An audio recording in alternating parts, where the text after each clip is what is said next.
everybody loves Jesus. Well, maybe not everybody, but most people have high regard for Jesus. Even people, so I'm not saying people that have high regard for Jesus have a high regard for Christianity or Christians, but it seems like most people are fascinated with and generally have high regard for Jesus. For example, perhaps you've heard the quotation by Mahatma Gandhi, who was a Hindu, who said, "I love your Christ, I do not love your Christians." Or if you're familiar with philosophy, Friedrich Nietzsche, the great German philosopher of the last half of the 19th century, hated Christianity. Hated it. He called Christianity the slave religion and took every opportunity he could to denounce it and just say how terrible it was. Yet, he had incredible respect and was fascinated by the figure of Jesus. Or, we don't even have to go back in time. If you're familiar with one of the renowned atheists of our day, Richard Dawkins, who's written many books on atheism, even Richard Dawkins likes Jesus.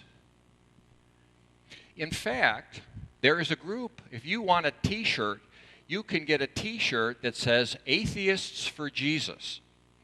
You can get that t-shirt by going to www.atheistsforjesus.com, and you can get a t-shirt that says Atheists for Jesus. Now that's interesting, I think. Don't you think that's fascinating?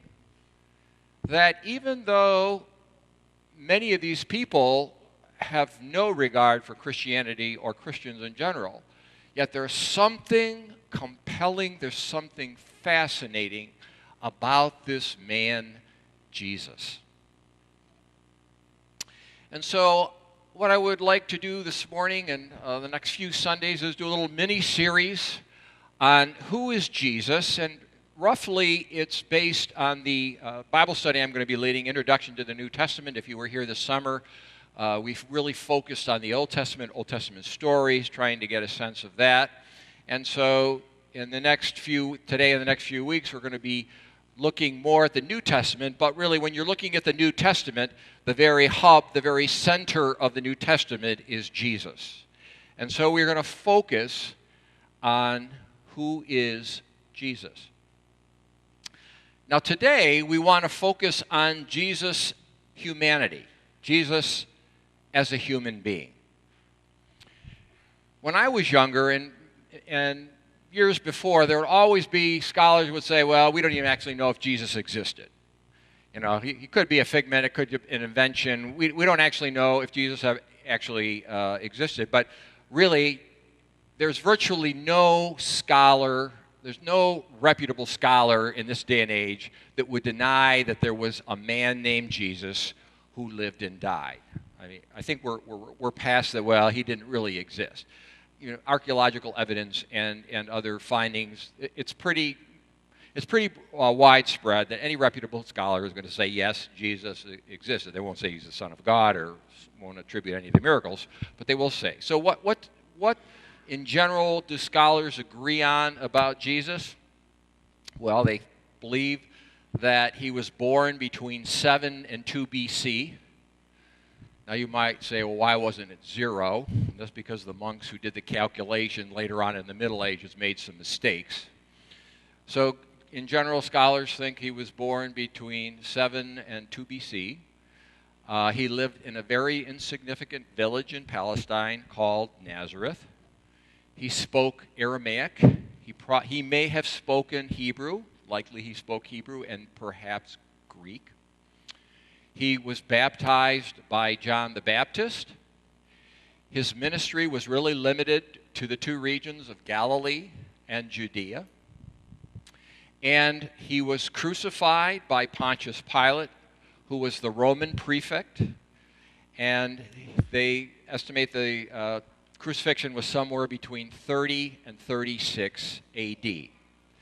So that is, in a nutshell, what the vast majority of scholars would acknowledge about Jesus. Now, there's a lot after that. There's a lot of disagreement.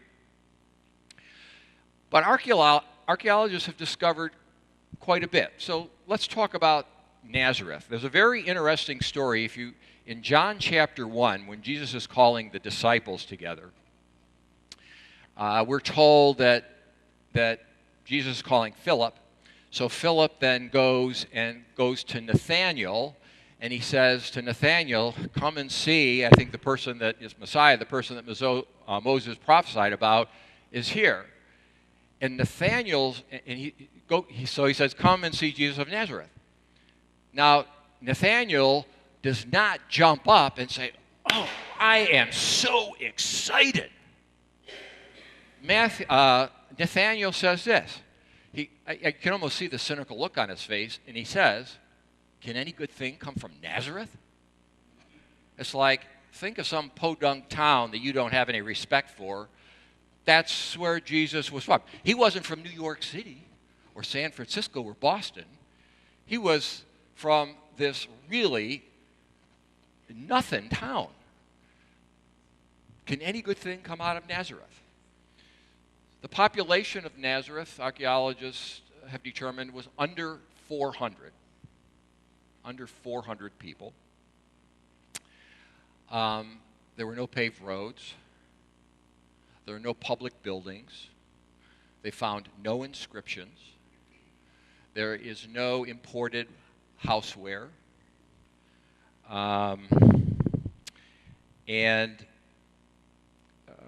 They haven't found any glass, and there not only are there not any plain mosaic or fancy mosaics, there aren't any plain mosaic. They had nothing. So archaeologists have determined there was a rock quarry that was operational in Nazareth, and there's some terraced land as well. So they were farmers, they were agrarians. So that's about it. So we're talking about a town that was not wealthy at all, that had almost nothing. And this is the place where this man named Jesus, whom everyone seems to love, grew up. So if you went to, again, as archaeologists look at the houses, it was probably a one-room house. I actually have to say, as I describe this, my trips to Africa and going out to some of the villages have been really helpful for me to imagine what archaeologists have discovered about the living conditions in this time. So most of the houses would have been one room. They would have been of kind of stone and mud on the outside. They would have rubbed plaster on the inside. It was pretty dark inside. There may have been some painting on the inside. Most of the houses, like when I go to Africa now, and some of these small homes, these tend to be circular. Generally, when you come into the front, there might be a bench or a few benches that you sit in. And then there's like a sheet that gives privacy to whatever, the back side of the house. That's where people sleep, and they have and other things. They keep their clothes back there. So we're talking about a very small area, and you walk in, and so there's about half the house behind the sheet is private, and the kind of the living room area, the area what you would talk in, would be in the front. It's very dark. It would be very dark. I mean, there might be a window in one of these houses, maybe not. So it would have been dark, so you would have had oil lamp burning to keep, so that you could actually see something in these houses. And there would have been no furniture, basically, that we're familiar with. So there might have been one or two stools. There perhaps could be a chest, a small chest that they would have put things into. And basically, there would be pillows, cushions, and mats for comfort. So when people came, they would sit on a cushion or pillow or a mat. Maybe some of you, again, in Africa, there's a lot of these woven mats that people will sit on. When I go over there sometimes and we're sitting on the dirt, they'll have these mats that are rolled up, and they just unfurl, and then people sit on the mats. And so there was in the very corners there might be a few nooks and crannies where you could put things. Now, in terms of the diet, the diet was like olives, olive oil, pomegranates, legumes, cheese. They had goat or cow's milk, and a lot of times they'd make that into a kind of yogurt that they would drink. 70% of the calorie intake was through bread. 70% of the calorie intake was through bread. They didn't have plates, so if they would be serving something, once in a while they might have like lamb, and that would be pretty rare for somebody in Nazareth to have some kind of meat. But even when they served a meal, if you would be again lying down, sitting down on a cushion or a mat, they wouldn't have a plate. In all likely, they would put it on a piece of pita bread. So I think this is interesting, and it may be helpful, when you think in John where Jesus says, I am the bread of life. When you live in a culture where 70% of your calories come from bread, and it even acts as a plate for the rest of your food, I think that takes on new power in terms of us who are saying, well, that's a carb. I'm not going to take a carb today, and I'm going to be in this all-protein diet. But when you understand the culture that Jesus was living in, then he says to the people, I am the bread of life. Well, that was everything. That's how they lived. They wouldn't have survived very well without bread. And it not only nourished them, but it functioned as a plate for them.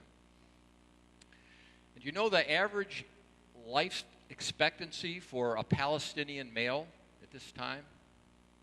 Anyone want to guess? This is the interactive part. Anyone brave? You want to guess? 29. So most of us would be dead, right? The average lifespan of a male in Palestine was 29 years old. So Jesus' profession was carpenter. Joseph was a carpenter. The term carpenter is a little broader in that day and age than us. They would have worked with wood, but also basically a carpenter did anything in terms of building, construction. So they could have done the thatching for the roof, the thatched roof. They could plaster the walls, in terms of creating the walls, taking the stone and the mud and making that. That would all be considered carpentry. I'm sure they probably made yoke for donkeys or oxen as well. And even though Nazareth was a small little town, not too far there was a city, Sepphoris, that Herod was rebuilding. So there was lots of construction there. So it wouldn't be surprising at all if Joseph and Jesus traveled to Sepphoris to work and to work on some of the project, Herod's restructuring projects for that city. And you can imagine that Jesus, he worked. He was a laborer. He worked probably all day long. He had to negotiate. He probably had satisfied customers and had to endure dissatisfied customers. He worked with his hands. He worked hard. He worked with labor. He had to work with boredom. He was fully engaged as a carpenter. In terms of his family, Joseph and Mary were mother and father. And again, we're not talking about the virgin birth here. We're just focusing on the human side as we look at Jesus. Joseph is not mentioned very much. We know almost nothing about Joseph, and by the time of his ministry, scholars assume he was dead. He's never mentioned at that point. And Jesus had brothers and sisters. In Matthew 13, 55 through 56, when Jesus is back in his town, they say, "Is not this the carpenter's son? Is not his mother called Mary? And are not his brothers James and Joseph and Simon and Judas? And are not all his sisters with us? Where then did this man get all of this?" And then in John 7:5, John makes the comment, "For not even his brothers believed in him." This is after Jesus started his ministry. And then in the New Testament lesson that was read, that Barbara read a little while ago, it's a very interesting story. Jesus has started his ministry. People are really starting to be attracted to him. So at one point he comes to this house, and there was so many people, I mean, they didn't even fit. And so basically, when the family got word of it, and Mark 3:21 says this, when his family heard it, they went out to restrain him, for people were saying, he has gone out of his mind. So even for most of his ministry, his family, his siblings, didn't believe him. Now, let me just make a comment about the siblings. In terms of the Catholic Church that believes that Mary was always a virgin, they would not say that these were biological siblings. And we don't know. Joseph could have been a widower. He might have had, children. We don't know. It's not that important. I think they're probably his biological brothers and sisters. But the point is, he had a big family, and they weren't all sold on him, especially when he started his ministry. So, and we know that they were poor. They weren't destitute, because Joseph had a trade. As a carpenter, he would have been able, to live, to have to feed the family. But we know that they were really poor, because after Jesus was born, we're told in the gospel that it was a law then that the couple would go to the temple and they would make a sacrifice for the firstborn child, and the recommended animal was a lamb. But then there was provision, if you couldn't afford a lamb, then you could use 2 turtle doves. So we are told in the Gospels that Mary and Joseph, when they went to the temple to make sacrifice, they only could afford 2 turtle doves. So we're talking about someone here who was not brought up with privilege, with any kind of advantage. I mean, as you read, and you read between the lines, you get a sense that Jesus lived a fully human life. He laughed, he loved, he experienced joy, he experienced frustration, he experienced anger, he experienced sorrow, he experienced rejection. He lived a fully human life.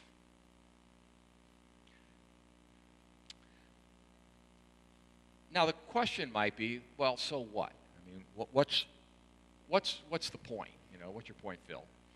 Well, I think understanding the human side of Jesus is very, very important. In the history of the church, if you think of, there's this kind of rheostat, so to speak. On the one end, there was something early on called Ebionism, and that was people actually didn't believe that Jesus was divine. He was just totally human. There was, on the other side, there were what's called Docetism, and the Docetists said, well, Jesus really wasn't human. He kind of had this body, but it was more like a mirage. It wasn't really, really Jesus.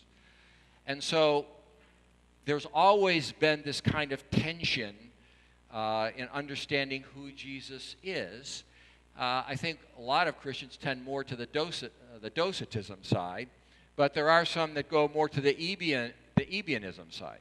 But the point is, the fact that Jesus was fully human is powerful. And I think in Hebrews 4:15, which was the epistle lesson, we're given a clue as to why. In Hebrews 4:15 it says, "For we do not have a high priest who is unable to sympathize with our weakness, but we have one who in every respect has been tested, as we are, yet without sin."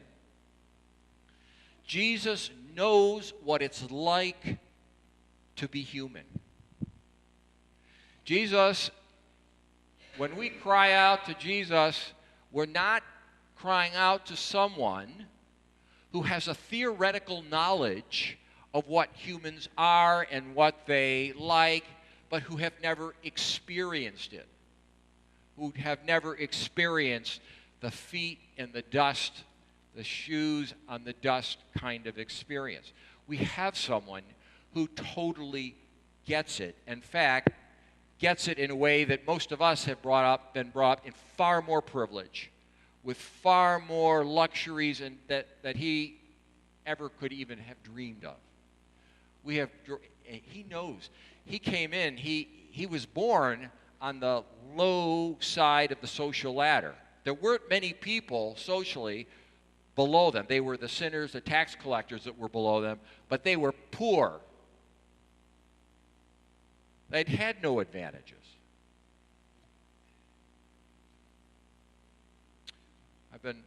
I meet with this woman periodically, and I hadn't seen her for a while because I was gone, and we met, and she informed me that she was homeless. And I said, well, tell me something about that. She said, well, have you ever been homeless? And I said, no. She said, well, I'm not going to talk to you about it because you won't know. And it's true, I've never been homeless. I've seen the homeless, I've talked with the homeless, but I have never personally been homeless. But that's not an issue we have with Jesus. See, Jesus knows firsthand what it is like to be a human being, what it is like to be tempted, what it is like to be struggling, what it is like to be poor, what it is like to be suffering, what it is like to be rejected. He knows that. He's experienced that. And yet one of the traits that continues to compel us about this man, Jesus, as one scholar notes, is that unlike anyone who has ever lived, he was entirely directed toward others at every moment in his life. Always others directed. Now, that's a far cry from me because I'm always fighting about me.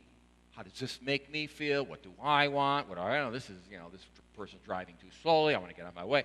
I mean, Jesus was totally others directed. Ann Robinson, who's the author of this study, writes, for the Christian, knowing that Jesus lived a human life, starting from scratch as a baby, without any human advantage, can sometimes be all we need to get up in the morning and keep going. We have someone who knows what it's like, really like.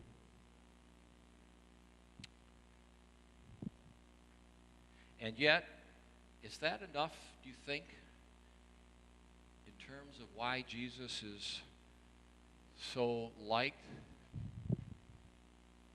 A man from an insignificant village whose parents were peasants, held no special place in religion or politics, a man who was executed for treason by the most demeaning means possible at the time, at the age of about 30 or so.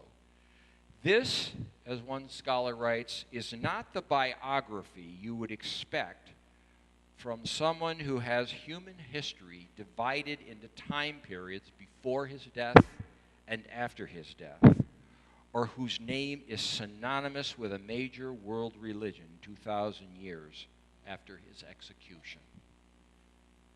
And so it is this Jesus that we will continue to look at next week. What is it about this man, about this person, that is so compelling, even to unbelievers?